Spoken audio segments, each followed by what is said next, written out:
ठंड में गरीब बाप की 5 बेटियों की विदाई। पूरी पूरी पूरी, गर्मा गर्म पूरी पूरी। जैसे ही आदमी पूरी से भरा परात लिए लाइन में आगे बढ़ता है, तभी ठंड से ठिठुरता गरीब शंकर अपनी पत्तल बढ़ाकर कहता है, अरे भाई, थोड़ी सब्जी और 2 पूरी डालना। जैसे वो आदमी पूरी देने लगता है, तभी पगड़ी पहने अमीर लालचंद वहां आकर उसे रोकते हुए कहता है, अरे ओ बिरजू, कोई जरूरत नहीं है इसको और पूरी देने की। क्यों रे शंकर, शर्म लाज सब धोकर पी गया है क्या?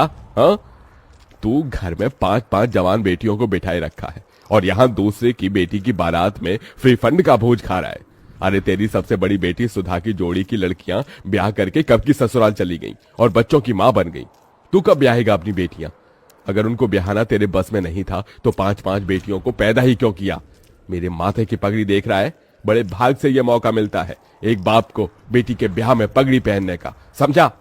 लालचंद जानबूझकर पूरे समाज के बीच एक और तो अपनी अमीरी का बखान, तो वहीं दूसरी तरफ शंकर की गरीबी की हंसी उड़ा रहा था, जिससे शंकर सबके बीच बहुत शर्मसार होता है और अपनी आंखें झुकाए वहां से घर लौट आता है, जहां एक टूटे फूटे माटी के घर में उसकी बूढ़ी पत्नी जानकी और 5 बेटी सुधा, गहना, कविता, चंदा, राधा उस ठंड में भी एक दिए और जूते के लेस बना रही थी।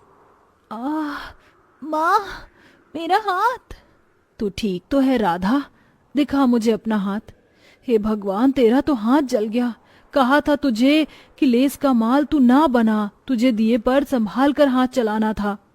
पहले ही अपने घर के दुख भरी परिस्थितियों को बाहर से ही देखकर शंकर अपनी आंखों से आंसू पोंछकर मुस्कुराते हुए अंदर आता है। अरे क्या कर रही हैं बाबा की 5 बेटियां? अरे बाबा, आप आ गए। हे भगवान, आप तो ठंड से कांप रही हैं। मैं आपके लिए आग जला देती हूँ। कितनी बार कहा है आपको कि एक स्वेटर अपने लिए खरीद लीजिए, बाहर कितनी ठंड गिर रही है और आपका बुढ़ापे का भी शरीर है।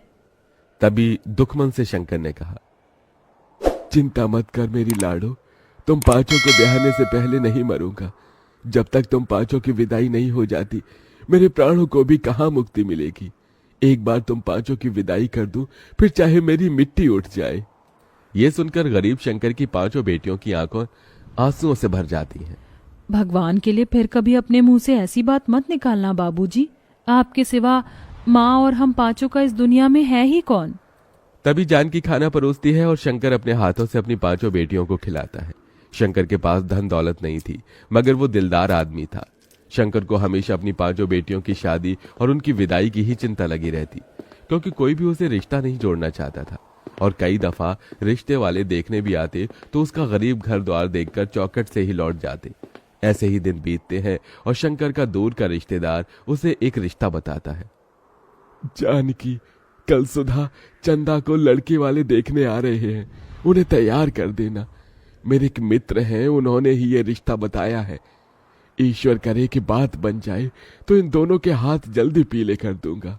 धीरे धीरे करके ही तो अपनी बेटियों का भार उतार पाऊंगा। अगले दिन रमा देवी शंकर की बेटियों को देखने आती है। आइए आइए बहन जी, आपका ही इंतजार था, यहाँ बैठिए। अरे जानकी बिटिया, उसको ले आना। सुधा और चंदा एक बड़ी ही पुरानी सी बनारसी साड़ी में सादगी के साथ आती है और चाय नाश्ता परोसती है। तभी रमा देवी कहती है, देखो भाई साहब, बेटियां तो मुझे आपकी दोनों ही पसंद है, मगर दहेज भी लगेगा। मेरा एक बेटा बैंक में भले ही चपरासी है मगर सरकारी है, और दूसरा बेटा सरकारी नौकरी की तैयारी कर रहा है। दोनों का ज्यादा नहीं तो 10 लाख दे दीजिए। दहेज की बड़ी रकम सुनकर गरीब शंकर चिंता में आ जाता है। माफ कीजिएगा बहन जी, मैं इतना तो नहीं दे पाऊंगा। एक बेटी होती तो जोड़ जाड़ कर कहीं से भी पैसे भी दे देता, मगर मेरी 2 बेटियों के बाद 3 बेटी और हैं ब्याहने को। मगर ये इस गरीब पिता की जुबान है, मुझसे जितना बन पड़ेगा मैं दूंगा। मैं दोनों के लिए 5 लाख तक दहेज दे दूंगा और फिर बारात का खर्चा भी तो देखना है।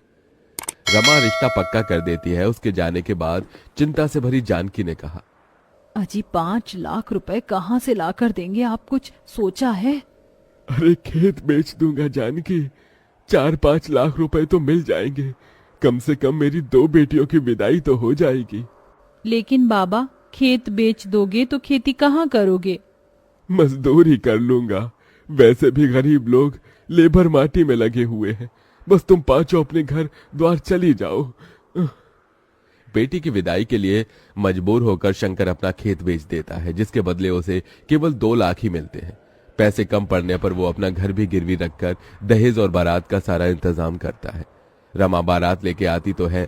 सभी बाराती ठंड के गर्म कोट, जैकेट, स्वेटर पहने आते हैं, तो वहीं गरीब शंकर धोती और पतले पुराने से कुर्ते, जो कि जगह जगह से फटा होता है, उसमें ठिठुरता हुआ हाथ जोड़े बारातियों का स्वागत करता है। मगर एकदम से रमा की शर्त पलट जाती है। अरे रमा जी, आपने मुझे वचन दिया था, आप ऐसे कैसे बात से मुकर रही हैं?